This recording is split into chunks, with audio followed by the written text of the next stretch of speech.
It seems that there are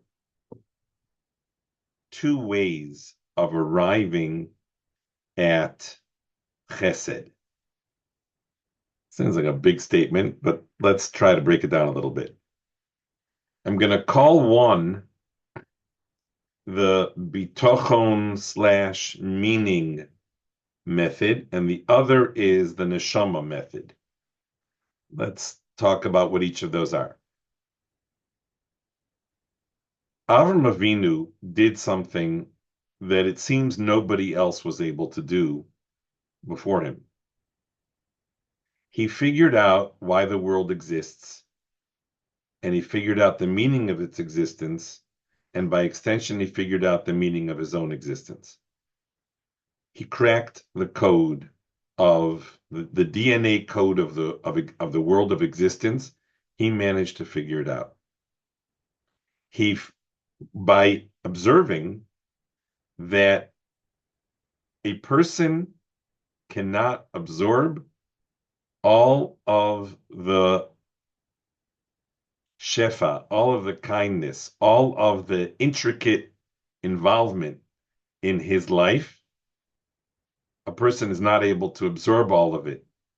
It always will overflow its bounds. In other words, if you were to start trying to think about, wow, it's amazing that I can see, and you get down to the granular level and the microscopic level of understanding this phenomenal capacity of pokeach ivrim, it would consume you.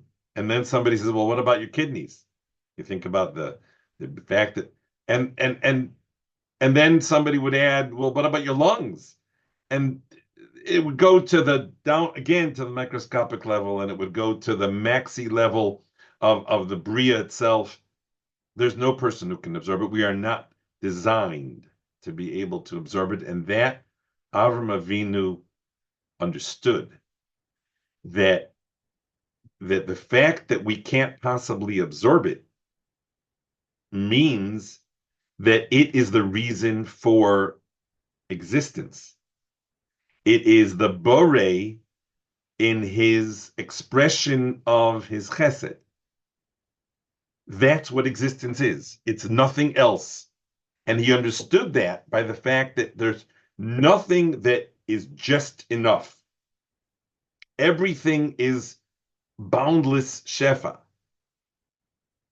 And when he understood that the world was designed and is its meaning, its purpose, is only to give expression to Hashem's choice to bestow chesed, then he understood why it is that he exists, that he's part of that system, given the capacity to observe that the world is designed for chesed, and therefore to emulate the creator by being part of that system of chesed.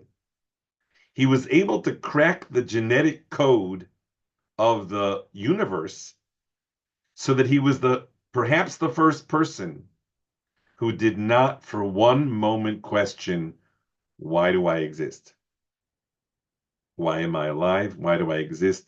He had absolute clarity as to why he exists. He exists as part of as the ability to observe that the world was only created, that existence only is there in order for Hashem to bestow chesed. It can't possibly be simply for me to be a recipient, because there's no way that I can be a recipient. It's not it's over all bounds of my capacity to absorb. So it has to be that its purpose is chesed, olam chesed yiboneh, and therefore my role and the reason for my existence, the meaning of my existence, the purpose of my existence is absolutely clear. It's chesed. And he was left with no trace of a doubt, to such a degree that the greatest chesed that Hashem could do for Avram is to speak to him. What an enormous chesed to do for a person. And Hashem says, here, I took care of everything else. It's the third day to your Mila. I took care of everything else. You can take it easy. I just want to be with you. I just came for a visit and I want to be with you. And Avram says, wow, this is such a tremendous chesed. There's only one thing to do now, and that's to do chesed. That's how the human being responds to his understanding of the existence. And therefore he steps away from this incredible moment of receiving to go and do chesed. He, so to speak, forces Hashem's hand because he taps into the meaning of existence, which is to do chesed. So if there's no chesed, if there's no meaning to existence, and therefore Hashem sends him these angels to do chesed with. So Avram is completely at one with his mission to do chesed because he understands that that's the meaning of his existence. It's the meaning of the Bria, and it's the meaning of his personal existence. So it's not just a question of Avram figuring out that whatever Hashem does is for the best. It would, and even if it's not things that I like, it's not the way that I want it to be, that everything that Hashem does is letova. It's way beyond that. He understands that chesed is the reason for its existence. And of course everything is therefore good. Because there's no other reason for it to exist. Nothing exists other than for Hashem to shower his chesed. And the rest of humanity didn't get this, couldn't understand this, and so they became takers. And they became, as takers, they became rebels, and all of that, what follows. But Avraham attached himself to chesed because he understood that that's what he means, that's the meaning of his existence. That is one approach to chesed. We'll call it the meaning approach, if you will, the Avram approach. There's another approach to chesed, and that is that at Har Sinai, Hashem granted, Be'or Panav, he granted into the neshama of those who were standing at Har Sinai, he granted Ahavas Chesed. He Be'or Panecha Nasata Lanu, he granted Ahavas Chesed. And that means that a person who doesn't have to go through the whole calculation of why he exists and why the world exists. He taps into his own pleasure. He has a nitiyah. He has a leaning towards chesed. And he wants to do chesed, even if he's not doing Torah mitzvahs. He wants to do chesed in the best possible way. And the better he does it, the more he enjoys it.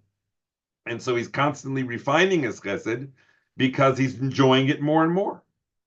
And that is a gift that was granted. I assume it was granted because they are the descendants of the one who cracked the code. I assume these are not completely independent systems.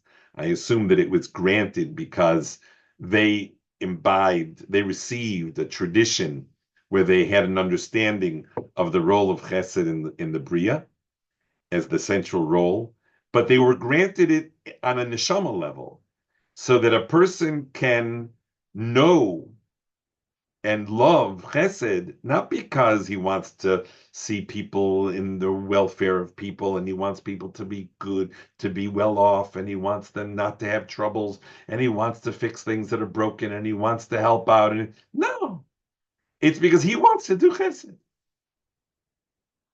And that is tapping into a Jewish neshama. It's one of the three definitions of a Jew.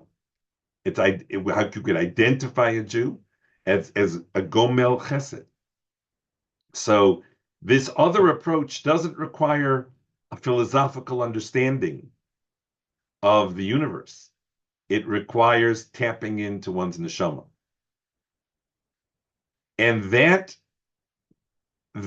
ability to tap into the neshama is,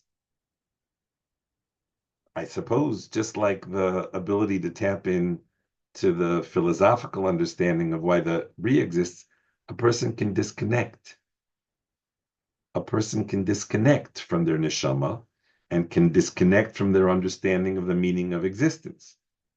And both of those require that they tap back into this bitachon, the clarity of existence. Meaning, if a person doesn't, if it doesn't turn the person on, if it doesn't excite a person to do a chesed, what is he supposed to do? What is he? What happens next? He finds that it doesn't turn him on to do a chesed. So he's going to have to go back and either do a few chasadim and see if it starts to ignite and a reconnection with his neshama, or he can go back to reason it through the way that Avram Avinu reasoned it through, and in so doing, re-establish a connection with the gift that he was granted, with the neshama that he was granted at Har Sinai. So these are two approaches that build on a fundamental clarity. You can go back and figure this out because that's what bitachon is. Bitachon is not saying gamzu letova. Of course, that's a wonderful thing, and Chazal extol the virtues of saying gamzu letova. It's great. It's wonderful. Ani ba'ad. Let's all vote in favor. It's great. And certainly for a person to be a kvetch, the alternative is to be a gamzu letova person and to recognize that there's calculations that are beyond his ability to know, and there are larger calculations in gamzu letova. But that doesn't approach the sense of, I know why the world exists, and therefore, of course it's good. Of course it's good. Because we only exist because Hashem wants to shower us with good. There's no other reason for existence. Nothing else matters. Hashem didn't need to have us. He doesn't need our service. Doesn't need anything. He created us for only one purpose. He wanted to bestow his chesed. So we're seeing that it's not. We've talked in the past about simcha as being an expression of bitachon, and now we're seeing that in a sense, chesed is an expression of bitachon. Chesed is an expression of an understanding of why we're here, and it is also relating to our neshama. This idea that we all love doing chesed is a sort of signpost of how are we doing with our neshama. We can almost test ourselves. How connected am I to my neshama? Now we know something about my neshama. We know something very practical about the neshama. That my neshama loves chesed. Well, if I'm connected to my neshama, I'll experience that the way I experience loving, I don't know, my favorite food, my favorite person. So there'll be this overflowing love for doing chesed. Then you know that you're connected to your neshama.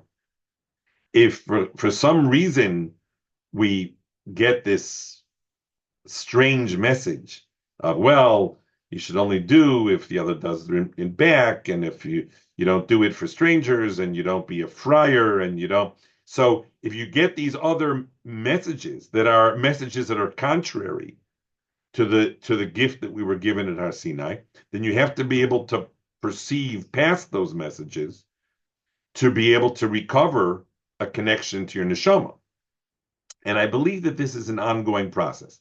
I don't think that it's a one-off story, because I think that the natural exposure to a selfish community, especially a community of those who are takers and not bestowers.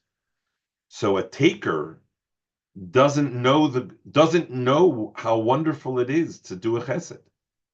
A taker has never experienced that. Does not know he doesn't even know that he has a taiva for it. He's so removed, like the like the mushal that is given of the king's daughter, where the simpleton marries the king's daughter, whatever he brings isn't enough because that's just not what she's used to.